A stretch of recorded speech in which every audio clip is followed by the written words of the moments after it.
अपना कर्तव्य। जिस बात में हमारी अत्यंत श्रद्धा है और जिसमें श्रद्धा रखना राष्ट्रीयता का परिचायक भी है, वो ये है कि ये विशाल भूमि हमारी मातृभूमि है। हम सब इसके पुत्र हैं। इसकी सेवा करना हमारा कर्तव्य है तथा इस भूमि के कारण राष्ट्र के नाते जो हमारा जीवन संभव हुआ है, उस जीवन की कीर्ति अपनी सेवा से फैलाने का स्वाभाविक कर्तव्य हमने अपने सामने रखा है। इस विशाल देश में भिन्न भिन्न भाषाओं और रीति रिवाजों से युक्त होते हुए भी हम एक समाज के अंग हैं, और वो हिंदू समाज है। वो भारत का समाज है, इस भूमि का समाज है। उसका जीवन इस भूमि के साथ मिला हुआ है। भारत का इतिहास माने हिंदू समाज का इतिहास, हिंदुओं का स्थान माने हिंदुस्तान का इतिहास है। अर्थात भारत का जीवन हिंदू का जीवन है।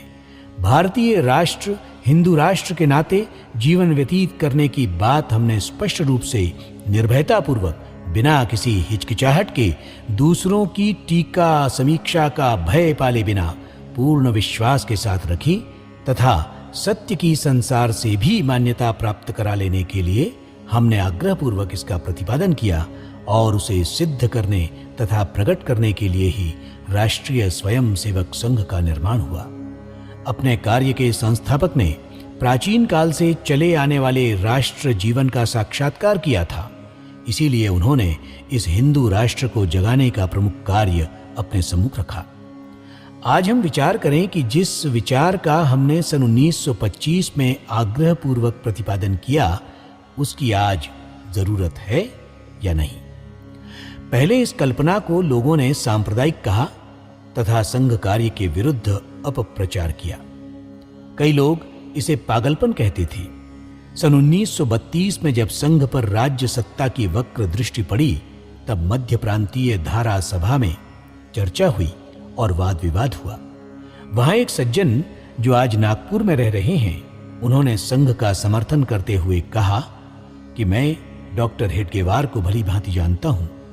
वे ये कदापि नहीं कह सकते कि हिंदुस्तान हिंदुओं का है और ये हिंदू राष्ट्र है। ये विचार प्रणाली पागल को शोभा देती है। डॉक्टर साहब का तो विशुद्ध राष्ट्रीय दृष्टिकोण है।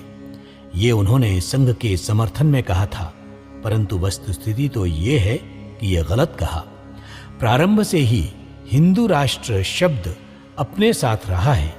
उन दिनों जब इसका प्रतिपादन किया गया था, तब इसे लोग पागलपन कहते थे, और आज एक कदम आगे बढ़कर इसे द्रोह कहते हैं।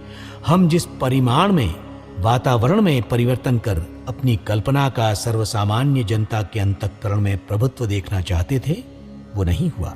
इसके उलट विपरीत विचारधाराएं चारों ओर फैलीं, और उनके प्रवाह में प्रवाहित होने वालों ने हमारी कल्पना को द्रोह कहा। अभी तक केवल ये परिवर्तन हुआ है। जिस सिद्धांत को हम लेकर चलें, उस दृष्टि से कोई परिवर्तन नहीं हुआ, अर्थात कार्य आज भी शेष है।